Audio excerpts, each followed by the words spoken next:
What's up out there? Welcome back to some more Melvor Idle Adventure mode, and we are on episode 23. So in the last video, I was working on Slayer tasks and trying to get some combat going for a while, which was great until I started getting a lot of like magic things and I had to use ranged against. Then I got a bunch of things that I had to use magic against. And I noticed that my ammo was just getting really low. Like I had 9,000 fire runes. I think I only had like 12 or 20,000 emerald bolts or something. Like everything was running out. So I thought, all right, fine, I'll stop doing the combat for a minute. But in the meantime, I think I was working on attack when I left off. So my attack skill is brought up a little bit. I might have gotten a couple of levels of strength. Don't remember where I was with ranged, but magic might be up a little bit. I do know that I hit 99 Slayer. So that is one thing that I definitely did. And that is a great thing because that means I can use the Slayer cape and just get around all the equipment mandates that you need. I lose some damage reduction doing that, but I don't have to worry about putting on the weird boots and rings and hat and all that garbage. So that'll be a nice help going forward, although I lose the damage reduction, which kind of sucks. But I did get that much of combat done. Then I switched over to doing what you see me doing now, which is non-combat stuff. In the switch over to that, I started working on, I went into smithing and I worked on headless bolts. I was close to running out of those. And what I did in here is I came in and I started working on emerald bolts. I think I went in through diamond bolts. And then I thought, you know what, let's get upgraded to where I could get onyx bolts, which these unlock at, what level is that here? 102. So what I did is I came in here to Elderwood short bows, I think it was, and worked up those for a while because I had a bunch of the Elderwood for it. And then I switched over to dragon javelins for a decent XP bump there for a while. And then once I could unlock the onyx bolts, I worked on these for a while. So I have a bunch of these to use. So these do a lot more damage. And I'm looking forward to trying these out in combat. But then I went over to start working on rune crafting. And in the meantime, I've done some summoning tablets here and there because I keep running out, but that's kind of minor. So I did switch over to doing rune crafting, and I have done a little bit of rune essence mining here and there. But what I started looking at was at least getting the fire runes built up. And in the course of sitting in here and looking at this, I noticed that there's this auto rune crafting options, which this is one of those semi mods that I had downloaded and started using. And I'd open this up and I started looking at it and I tried to see how it worked. I'm still not quite sure what all the different options are, but basically once you enable it, it will just start crafting runes for you. And if you don't have enough essence, it will go and mine it for you, which I don't care for all that much. Mainly just because I'm not sure when it switches over and what gear I've got equipped. Like it doesn't automatically equip gear, I don't think. But it kind of tells you up here, will mine rune essence in the event the job's done due to crafting or no job could be completed. So it like just goes and does something in the background. But from what I figure, I'm not quite sure why they call this max cast. I don't get that. I'm not sure. I don't know if they mean like you're trying to cast a spell or what. I don't get the whole thing. And there's not really much information on here. There's not like a mod settings down here that goes into it. And I don't think there's any help on it. So what you see is what you get. Now, if somebody uses this and can explain the difference, that'd be great. But endless crafting just lets it run forever, I think. Lowest cast, I guess what you would probably want to do, and maybe as I'm sitting here looking at this, if you put like a 2 on this, maybe somehow it thinks that you're going to do, like say you're running through all of these and then it gets done and it says you want to do max cast. So, if you put like a 5 in here, it would do all of these for 1, and then it would do all of these for 2, and then it would do all of them for 3. Maybe that's what they mean. I'm not sure.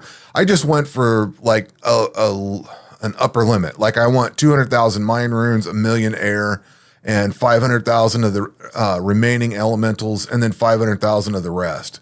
This one over here, one of these is 200,000, I think. No, maybe I changed it. I had one at 200,000 and I bumped back up to 500,000. Like I was testing these to see how they worked.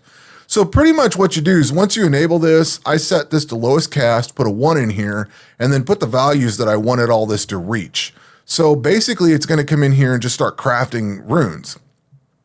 And it quits and moves on once it reaches that limit. So there's 200,000 mine runes in here, so it's going to quit doing that. There's over 1 million air, and I'm going to keep getting more air runes. That's fine. But then like the light runes, it's got over 500,000 chaos.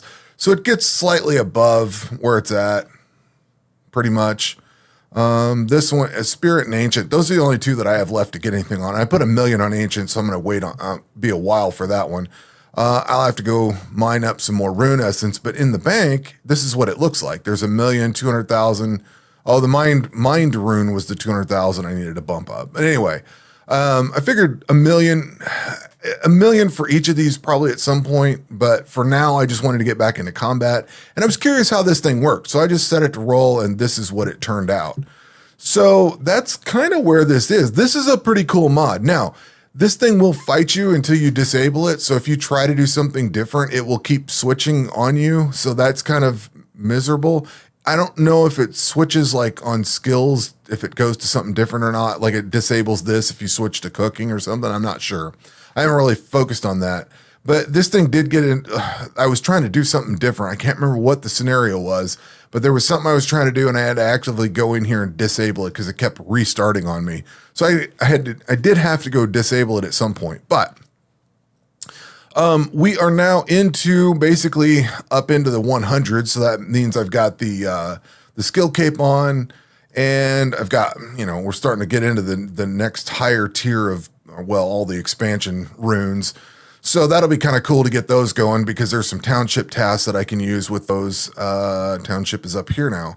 Still so used to looking in the other place. But there is, like, if I can get 250,000 of these here, that'd be great. And then I can get some Infernals and some Soul Runes out of it. Yeah, that's kind of about it. But still, this thing is pretty cool, and I think it works offline. I think it actually switches somehow when you're offline and starts crafting the different thing, and when you come back on, it says, all right, you've got all of these, and it gives you whatever, you know, whatever you were lacking in the various ones. I think it works offline. Don't quote me on that, but I think it does. So that's kind of where we're at, and I was just tinkering around with this thing basically to see how this works. And I kind of like this. I dig this a lot. I see why you guys like these semi-mods so much. They do work. They do some really good stuff. It's kind of wild that I used to log into the game and would go check a bunch of things, you know, like go check farming or go check Township or whatever. And now I just log in and it's all done, all ready to go. I just go check the skill that I'm working on, and that's about it. So it's pretty cool, I guess. I don't know that I miss checking some of this. It is nice to know how all of this works so that you know how to make the mods do what they're supposed to do. But I don't know. There is something to be said for going and looking at things and seeing how it is. But then again, I have been in combat, logged in, playing in combat while farming comes up. I see it blink and it goes away. So it doesn't drive me nuts while I'm in combat and the farming thing's blinking and I'm wanting to go get that blinky thing off the screen. So it is nice. I do like this a lot, but I don't know. Fully playing this full of manual is not a bad thing either, but I don't know. I do see why you guys like these semi-mods so much. They are really nice. So anyway, that's kind of where we're at. And this is probably what I'm going to be doing for the next, I don't know, day or so, because I still got to finish off some of these runes. I'm not going to worry about doing the poison runes just yet. I want to get the base game runes finished off first and then get back into combat, because I was getting into a good flow and then I had to stop and come back out. So I'm more interested in getting back into combat and working on that side, especially like the Slayer stuff. I was starting to look at, like, I got these bounty hunters. I was wanting to start doing, well, this is really why, because they're a melee. I wanted to sit and farm on these guys for a little bit so I can get the Fury of the Elemental Zodiacs turned out. But that's kind of where we're at. So we're just working on rune crafting, if I can say my words. But anyway, that will do it for this video. We will catch you on the next one. Take care.